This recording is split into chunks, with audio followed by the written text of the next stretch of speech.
Emily's life was unremarkable, a quiet routine of work and home in her cozy one-bedroom apartment on the third floor of an old brick building. The city buzzed outside, but inside her space, she felt safe, until the phone calls began.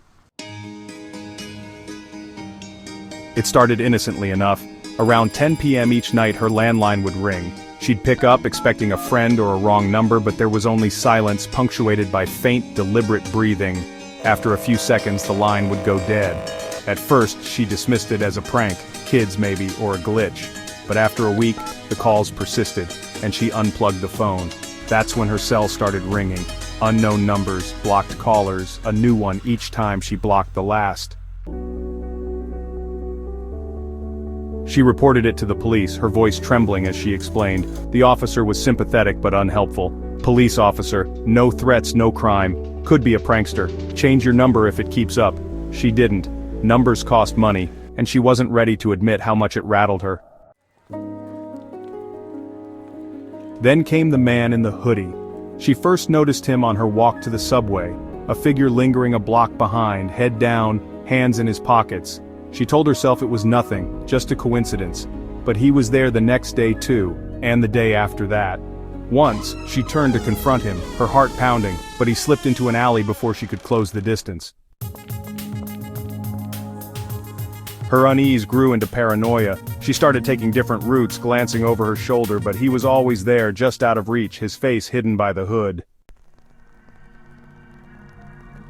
One rainy evening, Emily came home to find her apartment door slightly ajar.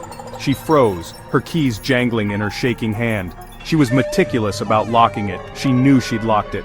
Pushing the door open, she scanned the room. Nothing was gone. No missing TV, no empty drawers. But something was wrong. Her laptop sat open on the table, the screen glowing faintly. She hadn't left it like that. The browser history showed searches she hadn't made, how to pick a lock, best ways to stay hidden. Her stomach churned. She called the police again, but without signs of theft or forced entry, they could only file a report. "Police officer, get a camera, might catch something next time." That night, she called her friend Sarah, who lived across town. Emily asked, "Can I stay with you?" Sarah offered her couch, but Emily didn't want to impose long-term. Instead, she ordered a security camera online, paying extra for overnight shipping. When it arrived, she set it up in her living room, its lens trained on the front door. For a few days it recorded nothing but her coming and going, and she dared to hope it was over. Then, at 2:37 a.m., her phone buzzed with a notification. Motion detected. She opened the app, her breath catching as she watched the grainy footage. A figure stood in her living room, motionless, facing the camera. The hood obscured his face, but she could feel his gaze through the screen. Then the feed cut out. She dialed 911, locking herself in her bedroom as she whispered to the dispatcher. The police arrived within minutes, their flashlights sweeping the apartment, but found no one. The camera's cord dangled, unplugged. A police officer said, "Whoever it was, they're gone now. Stay somewhere else tonight." Emily crashed at her downstairs neighbor Mark's place, a kind guy in his 30s who'd always been friendly. He made her tea, listened to her story, and promised to keep an eye out. The next day she showed the police the footage. They dusted for prints but found none. Gloves, they guessed. Back at her apartment, the intrusions grew bolder. An email arrived from an untraceable account, with attachments, photos of her walking to work, buying coffee, and, one that made her skin crawl, standing in her bedroom, half-dressed, taken through the window at night. She hadn't even noticed the blinds were cracked. She showed Mark the pictures, her hands trembling. "Mark, this guy's sick. We need to beef up your security." Together they installed motion sensors and a deadbolt. She felt a flicker of hope, but it didn't last. A note appeared, taped to her door. "You can't hide from me." That night, lying in bed, she heard it. Soft footsteps pacing above her. The apartment upstairs was supposed to be vacant. The last tenant had moved out months ago. She sat up, straining to listen. Another step, then silence. She texted Mark, "I hear someone upstairs, can we check it out?" He met her in the hall, a flashlight in hand. "Let's be quick," he said. They climbed to the 4th floor where the door to the vacant unit stood locked. Mark, who'd once bragged about fixing anything, knelt and jimmied the lock with a paperclip. The door creaked open. A stale, musty smell hit them. The apartment was dark, empty, except for the corner. A mattress lay on the floor, surrounded by binoculars, a camera with a long lens, and a notebook. Emily flipped it open, her breath hitching. Pages of her life stared back. 8:15 a.m., leaves for work, blue coat. 6:42 p.m., home, carrying groceries. Then she saw it, a small hole drilled in the floor, right above her bedroom. A crude periscope sat beside it, angled downward. She gagged, realizing someone had been watching her sleep, eat, live. Mark called the police while Emily stood frozen. This time they didn't dismiss her.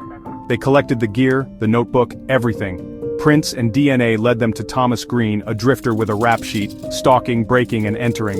He'd been squatting upstairs, slipping in through a fire escape, living just feet above her for weeks, maybe months. They caught him 2 days later trying to board a bus out of town. In his bag were more photos of Emily, a map of her routines, and a sketch of her apartment's layout. Emily moved out the next week, crashing with Sarah until she found a new place across town. The nightmares lingered, every creak, every shadow made her jump. Even in her new apartment she'd catch herself staring at the ceiling, half expecting to see a hole, a lens, a pair of eyes staring back. She never returned to that building, but sometimes in the dead of night she still feels it, that unshakable sense of being watched. It was supposed to be a quiet weekend. Clara and her boyfriend Jake had rented a cabin in the Blue Ridge Mountains, far from cell service and city noise.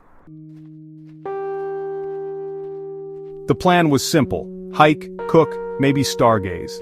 The cabin was rustic, perched on a ridge with dense forest stretching in every direction. The nearest neighbor was miles away, and the only road in was a winding dirt path. Clara loved the isolation at first. It felt like they'd escaped the world. That first night, after a day of hiking, they sat by the fireplace, the crackling logs drowning out the wind, rattling the windows. Jake was halfway through a ghost story, his voice low and theatrical, when the radio in the corner, a dusty old thing with a cracked dial, hissed to life. Static poured out, sharp and grating, followed by a faint voice. The words were garbled, swallowed by the static, but they were unmistakable. Clara froze, her wine glass halfway to her lips. Jake laughed nervously, calling it a prank or a signal bleed from some distant station. He twisted the dial, but the radio only screeched louder, the voice repeating. "Trapped, please." Clara insisted they turn it off. Jake unplugged it, and the silence that followed felt heavier than before. She tried to shake it off, blaming her nerves on the wine and the dark, but sleep didn't come easily. She kept imagining that voice, desperate and close. The next morning the radio was on again. Plugged in, dial glowing faintly, it hummed with static. Jake swore he hadn't touched it, and Clara believed him. His confusion mirrored her own. "In the woods, can't get out." Clara's stomach twisted. She suggested they leave, but Jake, ever practical, argued it was just a faulty wire or a local prankster. He wanted to stay, said they'd paid for the weekend and shouldn't let a creepy radio ruin it. Reluctantly she agreed, but she couldn't shake the feeling that something was watching them. That afternoon they hiked a trail looping around the ridge. The forest was dense, the air thick with pine and damp earth. Clara kept glancing behind her, half expecting to see someone or something following. Jake noticed her unease and tried to lighten the mood, but his jokes fell flat. Then they found it. A clearing, hidden off the trail, with a rusted metal hatch embedded in the ground. It looked old, maybe military, with faded stenciled numbers barely legible. A padlock held it shut, but the chain was loose, as if someone had been tampering with it. Jake was curious, tugging at the lock, but Clara begged him to leave it alone. The voice from the radio echoed in her mind, trapped in the woods. She pulled him away, her heart racing, and they hurried back to the cabin. The sun was setting, casting long shadows through the trees, and every snap of a twig made her flinch. Back at the cabin, the radio was blaring again, though neither had touched it. The voice was louder now, almost frantic. "Radio, they're coming! Don't open it!" Jake yanked the plug from the wall, but the radio didn't stop. The static grew deafening, the voice looping, "Radio, don't open it, don't open it!" Clara screamed for Jake to smash it. He grabbed a poker from the fireplace and bashed the radio until it was a mess of wires and plastic. The silence that followed was suffocating. They decided to leave at first light. No arguments this time. Clara packed their bags while Jake checked the car, his flashlight bobbing in the dark. She was zipping her duffel when she heard it. A faint tapping, rhythmic and deliberate, coming from the ceiling. She froze, her breath shallow. The tapping moved, circling above her, then stopped directly over the living room. Dust sifted down from the wooden beams. The tires are slashed, all four. Before Clara could respond, the tapping started again, faster now, joined by a low hum that vibrated through the walls. It wasn't the radio, it was coming from outside, or maybe below, she couldn't tell. Jake grabbed the poker and Clara clutched a kitchen knife, her hands trembling.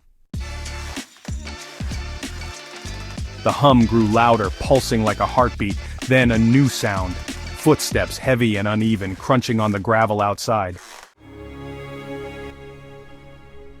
But his voice shook. The footsteps stopped, and for a moment there was only the hum. Then the front door rattled as if something was testing the lock. Clara backed toward the bedroom, urging Jake to follow, but he stood his ground, poker raised. The door rattled again, harder, and the windows began to shake, the glass creaking under some unseen pressure. The hum was unbearable now, drilling into Clara's skull. She screamed Jake's name as the door burst open, not with a crash but slowly, deliberately, revealing nothing but darkness beyond. Jake swung the poker at the empty doorway, shouting for whatever it was to back off. The hum stopped abruptly and the silence was worse. Clara's ears rang as she stared into the dark, waiting for something to step through. Then, from the bedroom behind her she heard it, the same voice from the radio, soft and impossibly close.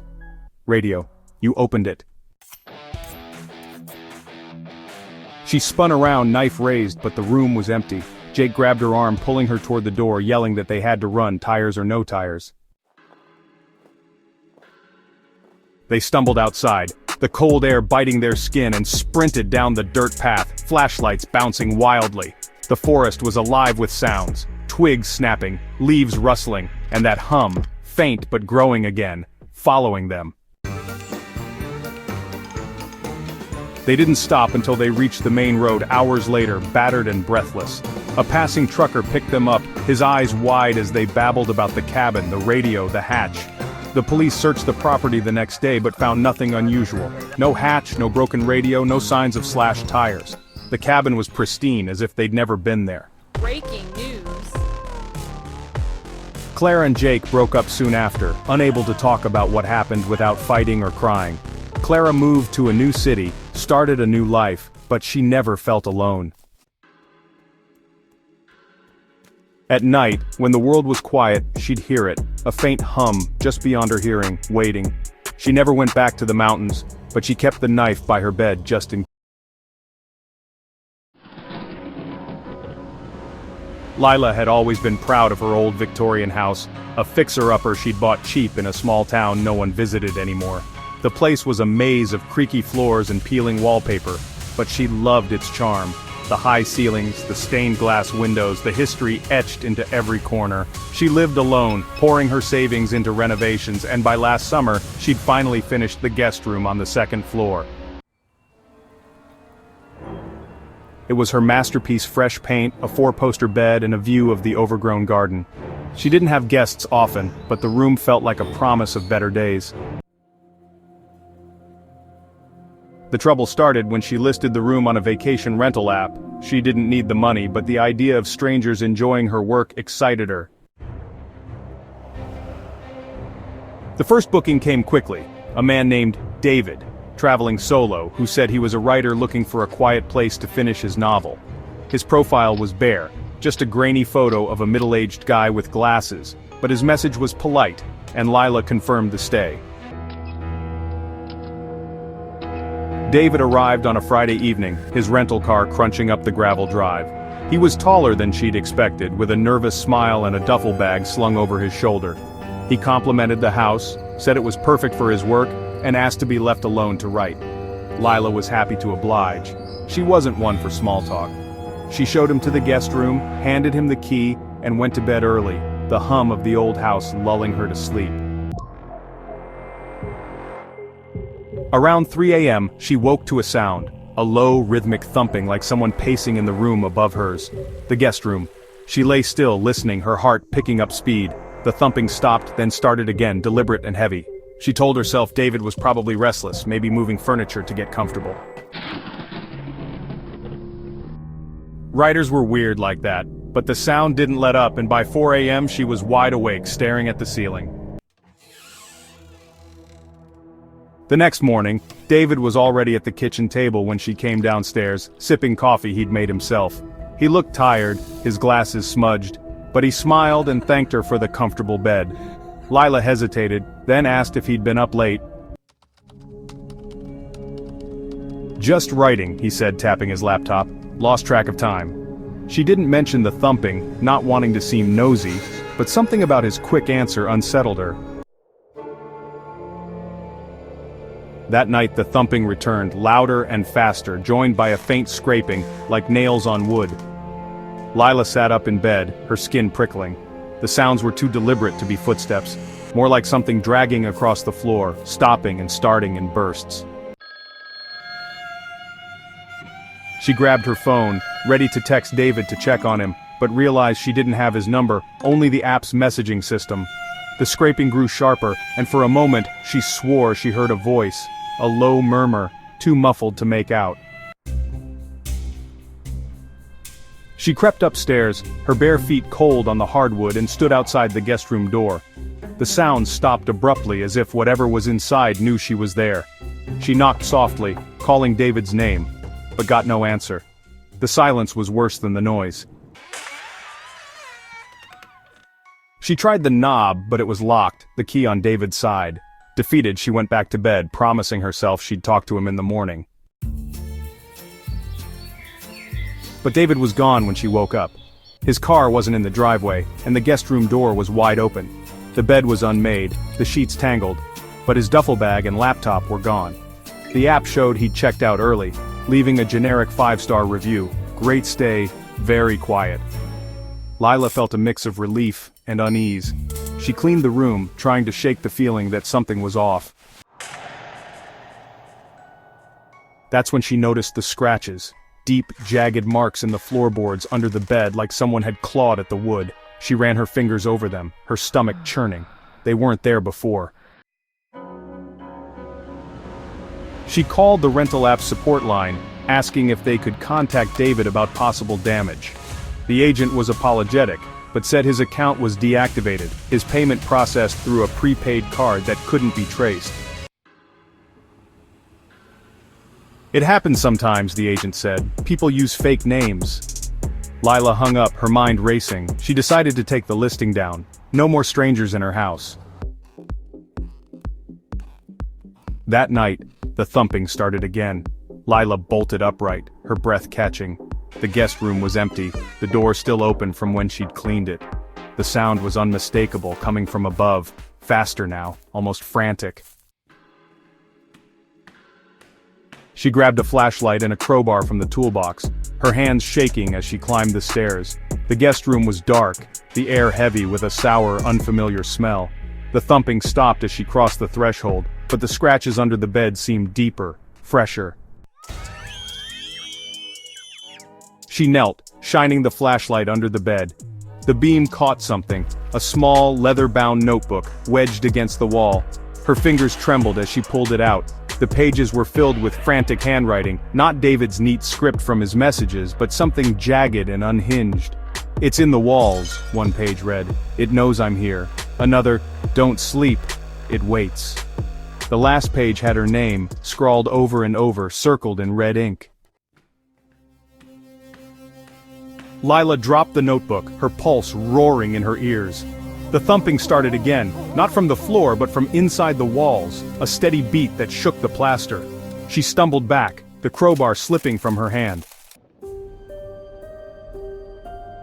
The lights flickered, and the sour smell grew stronger, choking her. She ran downstairs, grabbed her keys and drove to a motel, not looking back. The next day, she hired a contractor to inspect the house. He found nothing unusual, no animals, no structural issues, no explanation for the sounds or the smell. But when he checked the guest room, he paused, pointing to the wall behind the bed. The wallpaper was slightly raised, as if something had been sealed behind it. Lila didn't wait for him to tear it open. She told him to stop, paid him, and left. She put the house up for sale that week, taking a loss she couldn't afford. The realtor asked why, and Lila just said she needed a change. She never told anyone about the notebook or the scratches. But she kept the crowbar in her new apartment, always within reach. Sometimes, in the dead of night, she'd wake to a faint thump, distant but familiar, and she'd lie there, eyes wide, wondering if she'd ever really left the guest room behind. Miles had been driving for hours, the kind of endless stretch that made his eyes ache and the world blur into a smear of asphalt and trees. He was on his way to a new job in a city 3 states over, his old pickup packed with everything he owned. The GPS had been glitchy all day, rerouting him through back roads in rural Ohio, far from any highway. It was past midnight when the gas light blinked on, and his phone showed no bars. The last town was miles back, and the road ahead was a dark tunnel of pines. He spotted the gas station just as the engine started to sputter, a flickering neon sign that read fuel and food, half the letters burned out. The place looked ancient, its pumps rusted, the convenience store's windows smeared with grime. A single bulb buzzed over the door, casting jagged shadows. Miles didn't care. He needed gas and maybe a coffee to keep him going. He pulled in, the gravel crunching under his tires, and cut the engine. Inside, the store was worse than he'd expected. The air smelled of mildew and something sharper, like spoiled meat. Shelves were half-stocked with dusty cans and faded chip bags, some with expiration dates from a decade ago. A clerk stood behind the counter, an older man with sunken eyes and a stained flannel shirt. "Pumps on, pay after." Miles nodded, uneasy, and grabbed a warm soda from a fridge that hummed too loudly. Outside, he filled the tank, the pump clicking slower than it should.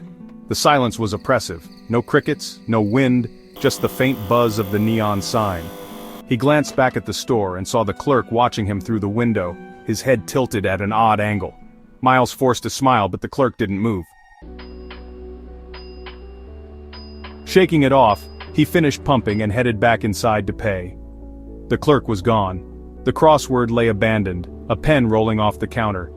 Miles called out, but the only answer was the fridge's hum. He waited, tapping his card on the counter, his unease growing. Then he noticed the door behind the counter, slightly ajar, leading to a back room. A faint light spilled out, flickering like a dying bulb.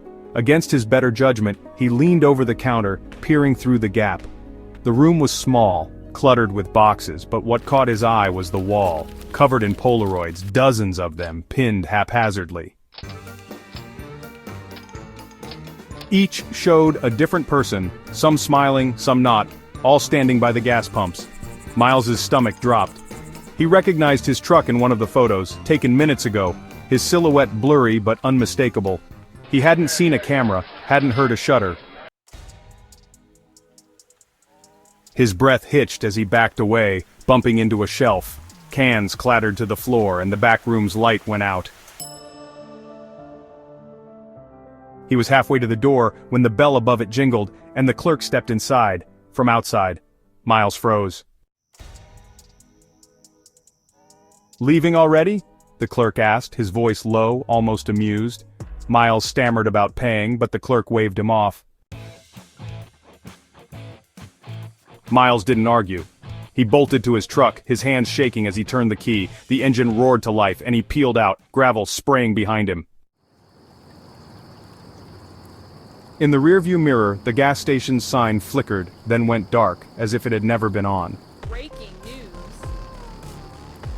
He drove for an hour, heart pounding, until he hit a proper highway and a 24-hour diner. The waitress there gave him coffee and a curious look when he asked about the gas station. "Ain't no station on that road, not for years. Closed down after some folks went missing." Miles didn't sleep that night. He kept driving, checking his mirrors, half expecting to see the clerk's face in the shadows. When he finally stopped at a motel, he unpacked his bags and found something he hadn't noticed before, a Polaroid, tucked into his jacket pocket. It showed him at the pump, his face pale, the neon sign glowing behind him. On the back in smudged ink was a single word. He burned the photo in the motel's parking lot, the flames curling the edges as the clerk's face melted away. He made it to his new job, settled into a cramped apartment, and tried to forget. But sometimes, late at night, he'd hear it. A faint buzz, like a neon sign struggling to stay lit, coming from just outside his window. He never looked. He knew what he'd see.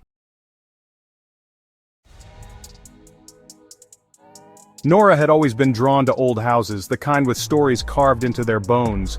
When she found the listing for 47 Hollow Lane, a crumbling colonial on the edge of a dying mill town, she couldn't resist. The price was a steal, too low for a place with 3 bedrooms and a wraparound porch, even if the paint was peeling and the windows were boarded. The realtor warned her it needed work, that the previous owners had left abruptly, but Nora saw potential. She was 29, single, and tired of city rent. This was her chance to build something of her own. She moved in on a rainy October day, her furniture dwarfed by the house's cavernous rooms. The air inside was stale, heavy with the scent of dust and something faintly metallic. The power wasn't on yet, so she lit candles, their flicker casting shadows that danced across the cracked plaster walls. That first night she slept on a mattress in the living room, the upstairs too drafty to settle into. Around midnight she woke to a sound. A faint rhythmic tapping, like a finger against glass. It seemed to come from the kitchen. She grabbed her flashlight, heart thudding, and checked every window. All were locked, the boards intact. The tapping stopped, but sleep didn't come after that. The next day, she started cleaning, scrubbing decades of grime from the floors. In the basement she found boxes of junk-yellowed newspapers, a child's broken doll, and a photo album with no pictures, just empty slots where faces should have been. The basement door had a heavy bolt on the inside, which struck her as odd. Who locks themselves in a basement? By the third night, the tapping was back, louder and more insistent, coming from the upstairs hallway. Nora climbed the stairs, her flashlight beam shaking in her grip. The hallway was long, lined with closed doors, and the air felt colder than it should. The tapping stopped as she reached the landing, replaced by a low hum, like a voice caught in a throat. She checked each room, empty, dusty, unremarkable, until she reached the last door. It was locked, the keyhole rusted shut. She pressed her ear to the wood and heard nothing, but the hum lingered in her bones. The next morning she called a locksmith who broke the lock with a grunt and a crowbar. The room was small, windowless, with a single piece of furniture. A rocking chair, its wood warped and stained. The walls were covered in faint scratches, irregular and deep, like someone had clawed at them in a frenzy. Nora's skin crawled, but the locksmith just shrugged. "Old houses," he said. "People do weird things." She didn't tell him about the tapping or the hum, afraid he'd think she was crazy. That evening a neighbor stopped by. an older woman named Ruth, who lived a half-mile down the road. She brought a casserole and a warning.